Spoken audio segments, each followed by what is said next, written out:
గాంధీ భవన్లో రెండో రోజు కురియన్ కమిటీ సమావేశమైంది. నిన్న సమావేశానికి ఒక్కరు మినహా అందరూ హాజరయ్యారు. అందరి దగ్గర అభిప్రాయాలను సేకరించింది ఈ కమిటీ. ఈరోజు ఎమ్మెల్యేలు డీసీసీలతో ముఖాముఖి నిర్వహించనుంది. సాయంత్రం 7 గంటల వరకు ముఖాముఖి కార్యక్రమం కొనసాగుతుంది.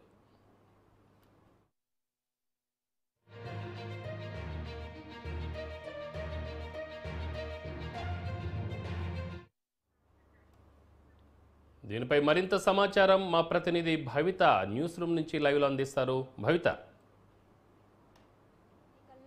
కాంగ్రెస్ పార్టీ ఆశించిన సీట్లు రాకపోవడంతో ఏ రాష్ట్రాలలో సీట్లు తగ్గాయో ఆ రాష్ట్రాలకు సంబంధించి ఒక నిజ నిర్ధారణ కమిటీ హైకమాండ్ వేసింది. అందులో భాగంగానే తెలంగాణలో పీజే కురియన్ కమిటీ ప్రస్తుతం అయితే పర్యటిస్తుంది.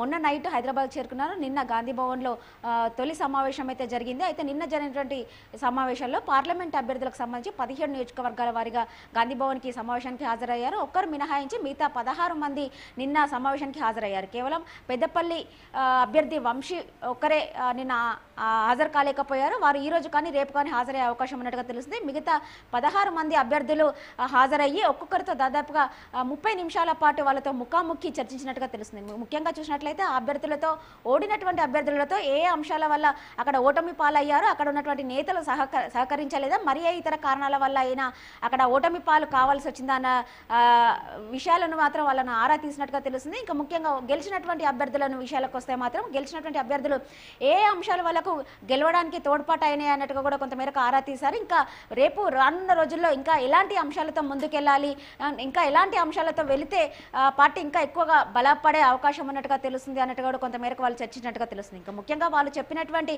వివరాలు చూసే మాత్రం ఖచ్చితంగా గెలిచినటువంటి స్థానాల్లో చాలా అంశాలు అయ్యాయని చెప్పేసి అక్కడ ఉన్నటువంటి నేతలందరూ సహకరించారని చెప్పేసి గెలిచినటువంటి అభ్యర్థులు చెప్పినటువంటి పరిస్థితి కనబడుతుంది. ఇంకా ముఖ్యంగా ఓడినటువంటి అభ్యర్థులు మాత్రం కేవలం అక్కడ బీజేపీ కొంత మేరకు పుంజుకోవడమే కాకుండా అక్కడ ఉన్నటువంటి బీఆర్ఎస్ నేతలు టోటల్గా బీజేపీకి సపోర్ట్ చేయడం వల్లనే కొంత మేరకు అనుకున్నటువంటి స్థాయిలో కాంగ్రెస్ పార్టీ స్థానాలను గెలుచుకోలేకపోయింది అన్నట్టుగా కూడా వాళ్ళు సమాధానం చెప్పినట్టుగా తెలుస్తుంది. ఇంకా ముఖ్యంగా అక్కడ మెయిన్గా ఏదైతే టార్గెట్ చేసుకున్నారో 12 టార్గెట్ 14 పెట్టుకున్నప్పటికీ కూడా మినిమం డబుల్ డిజిట్లో 12 స్థానాలు గెలవాలని చెప్పేసి ఇప్పటికే హైకమాండ్ రాష్ట్ర స్థాయి నేతలకు సూచించిన విషయం మనకు తెలుస్తుంది. అందులో ముఖ్యంగా 8 స్థానాలకే పరిమితయ్యారు. ఇంకా మిగిలినటువంటి 4 స్థానాలు చూసినట్లయితే సీఎం కాన్స్టిట్యున్సీకి సంబంధించిన మెయిన్గా 2 అందులో ఉన్నాయి. ఒకటి సిట్టింగ్ స్థానం మల్కాజ్గిరి అయితే ఇంకొకటి ఆయన సొంత నియోజకవర్గమైనటువంటి మహబూబ్ నగర్. ఈ రెండింటిపైన కూడా ఎక్కువ కాన్సన్ట్రేట్ చేసినట్టుగా తెలుస్తుంది. కురియన్ కమిటీ సభ్యులు వాళ్ళతో ఎక్కువసేపు చర్చించినట్టుగా తెలుస్తుంది. ఇంకా ముఖ్యంగా మహబూబ్ నగర్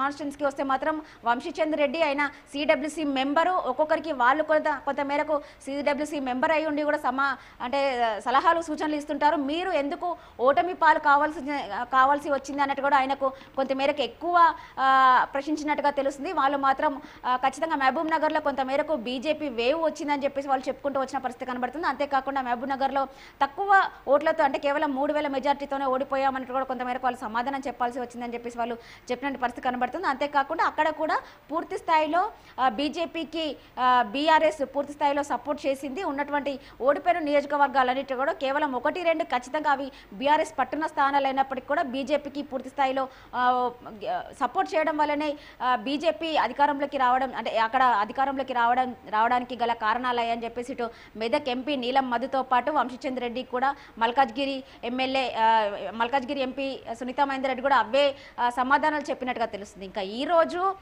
ముఖ్యంగా ఏదైతే ఎమ్మెల్యేలు కావచ్చు 119 నియోజకవర్గాలకు సంబంధించి ఎమ్మెల్యేలు అంటే గెలిచినటువంటి ఎమ్మెల్యేలు కావచ్చు, పోటీ చేసి ఓడిపోయినటువంటి అభ్యర్థులు కావచ్చు, వీళ్ళందరూ కూడా ఈరోజు సమావేశానికి హాజరు కానున్నట్టుగా తెలుస్తుంది. ఇక ముఖ్యంగా నిన్న కేవలం 17 మంది కాబట్టి ఒక్కొక్కరితో దాదాపు అర్ధగంట వరకు ఈ ముఖాముఖి చర్చలు జరిగినట్టుగా తెలుస్తుంది. కానీ ఈరోజు ఎక్కువ మంది అభ్యర్థులు ఉన్న నేపథ్యంలో ఉమ్మడి జిల్లాల వారీగా మాత్రమే అక్కడ ఎక్కువ వరకు ఓటమి పాలైన అభ్యర్థులతోనే ఎక్కువ సమయం కేటాయించనున్నట్టుగా కూడా తెలుస్తుంది. అక్కడ ఓటమి గల కారణాలు నిన్న చెప్పినటువంటి పార్లమెంట్ అభ్యర్థులు చెప్పినటువంటి రీజన్స్, ఈరోజు చెప్పేటువంటి రీజన్స్ 2 సేమ్ ఉన్నాయా అన్నట్టు కూడా ఒక విధంగా టాలీ చేసుకోనున్నట్టుగా కూడా తెలుస్తుంది. ఈరోజు మొత్తంగా ఇటు అక్కడ ఉన్నటువంటి అభ్యర్థులతో పాటు డీసీసీ ఇన్ఛార్జ్లతో కూడా ఈరోజు సమావేశం జరిపే అవకాశం ఉన్నట్టుగా తెలుస్తుంది. ఈరోజు ఎక్కువ మంది అభ్యర్థులు ఉన్న నేపథ్యంలో నిన్న సాయంత్రం 6 గంటలకు ఈ సమావేశాలు అయితే ముగిశాయి. ఈరోజు ఎక్కువ సమయం వరకు కూడా అక్కడ కేటాయించే అవకాశం ఉన్నట్టుగా తెలుస్తుంది. మరి కాసేపట్లో మాత్రం కురియన్ కమిటీ గాంధీ భవన్కి చేరుకోనున్నారు. ఈరోజు దాదాపుగా ఉన్నటువంటి నియోజకవర్గాలన్నిటి కూడా అంటే 9 పార్లమెంటు నియోజకవర్గాలకు ముఖ్యంగా ఉమ్మడి జిల్లాల నేతలతో ఫస్ట్ సమావేశం కానున్నారు. తర్వాత గెలిచిన అభ్యర్థులతో కూడా సమావేశం అయ్యే అవకాశం ఉన్నట్టుగా తెలుస్తుంది. ఇంకా నిన్న తీసుకున్నటువంటి నివేదిక కావచ్చు, ఈ రోజు తీసుకున్నటువంటి నివేదిక కావచ్చు, రెండింటిని కూడా టాలీ చేసుకునే అవకాశం ఉన్నట్టుగా తెలుస్తుంది. రేపు నియోజకవర్గాల వారీగా ఖచ్చితంగా గ్రౌండ్ లెవెల్లో వాళ్ళు ఫీల్డ్ వర్క్ చేయనున్నారు కురియన్ కమిటీ సభ్యులు. త్రిసభ్య కమిటీ వేసినప్పటికీ కేవలం 2 మాత్రమే ఈ సమావేశానికి హాజరయ్యారు. ఇద్దరితో కూడినటువంటి బృందం రేపు నియోజకవర్గాల వారిగా పర్యటించనున్నట్టుగా తెలుస్తుంది. ఇంకా ముఖ్యంగా రేపు ఓడినటువంటి నియోజకవర్గాలలో పర్యటిస్తారన్నట్టుగా తెలుస్తుంది. కాకపోతే కేవలం 3 డేస్ పర్యటన కావడంతో ఈరోజు నిన్న ఈ కేవలం గాంధీ భవన్కు పరిమితమయ్యే సమావేశాలు జరిపిన నేపథ్యంలో రేపు ఒక్కరోజు ఎన్ని నియోజకవర్గాలలో పర్యటిస్తారా, లేదంటే అక్కడ ఉన్నటువంటి నేతలు అంటే ముఖ్య కార్యవర్గ సమావేశంలో పాల్గొనేటువంటి ముఖ్య నేతలు కావచ్చు, అక్కడ ఉన్నటువంటి క్యాడర్ కావచ్చు, కొంతమందిని గాంధీ భవన్కి పిలిపించుకొని మాట్లాడతారా, లేదంటే 1-2 నియోజకవర్గాలలో పర్యటించి మిగతా వాళ్ళతో ఫోన్లో వాళ్ళ సమాచారం రాబడతారా అనేది మాత్రం కొంతమేరకు వెయిట్ చేయాల్సిన పరిస్థితి కనబడుతుంది. అంటే భవిత ఇప్పుడు కాంగ్రెస్ అభ్యర్థులు ఓడిపోయిన నియోజకవర్గాల్లో అక్కడ కొంత ఆరా తీస్తున్నప్పటికీ ఈ కమిటీ మరి అదే ప్రాంతంలో గెలిచిన బీఆర్ఎస్ ఎమ్మెల్యేలను పార్టీలో చేర్చుకుంటుంది. ఈ నేపథ్యంలో అక్కడ ఉన్న కాంగ్రెస్ అభ్యర్థులు ఎవరైతే ఉన్నారో లేదా ముఖ్య నాయకులు ఎవరైతే ఉన్నారో వీళ్ళని చేర్చుకోవడం ద్వారా వారి నుంచి ఎటువంటి అభ్యంతరాన్ని వీళ్ళ కమిటీ ముందుకు తీసుకురాలేకపోతున్నారా?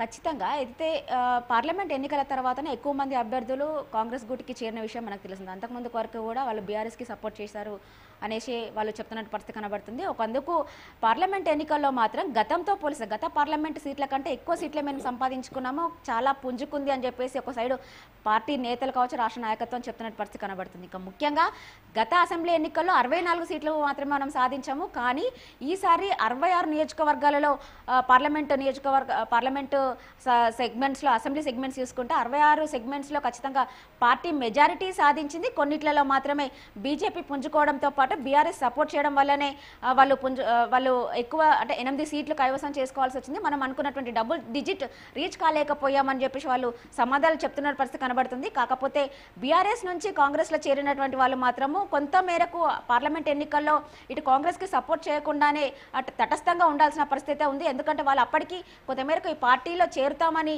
చెప్పినప్పటికీ కూడా ఇంకా అప్పటికి తక్కువ మంది, ఒక 2-3 మాత్రమే పార్టీలో చేరారు. వాళ్ళకి ఆల్రెడీ బీఆర్ఎస్ నుంచి వచ్చినటువంటి వాళ్ళకి 4కి ఆల్మోస్ట్ టికెట్స్ కూడా కేటాయించారు. వాళ్ళు 3 కూడా ఓడిపోయిన పరిస్థితి కనబడుతుంది. కేవలం కావ్య ఒక్కతే అంటే బీఆర్ఎస్ నుంచి కాంగ్రెస్లోకి చేరిన వరంగల్ ఎంపీ అభ్యర్థి కావ్య ఒకటే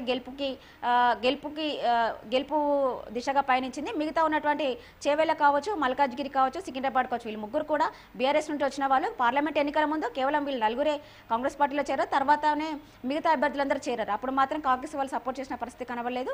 వాళ్ళు బీఆర్ఎస్లోనే ఉన్నారు కాబట్టి బీఆర్ఎస్కే సపోర్ట్ చేస్తున్నారు. అందుకనే బీఆర్ఎస్ ఇండైరెక్ట్గా బీజేపీకి సపోర్ట్ చేసింది కాబట్టి అక్కడ ఆశించిన స్థానాలు గెలవలేకపోయామని చెప్పేసి నిన్న జరిగినటువంటి పార్లమెంటు సభ్యులు సమావేశంలో ఉన్నటువంటి అభ్యర్థులందరూ కూడా కురియన్ కమిటీకి ఒక నివేదిక ఇచ్చినట్టుగా తెలుస్తుంది. Right Bhavitha, thank you.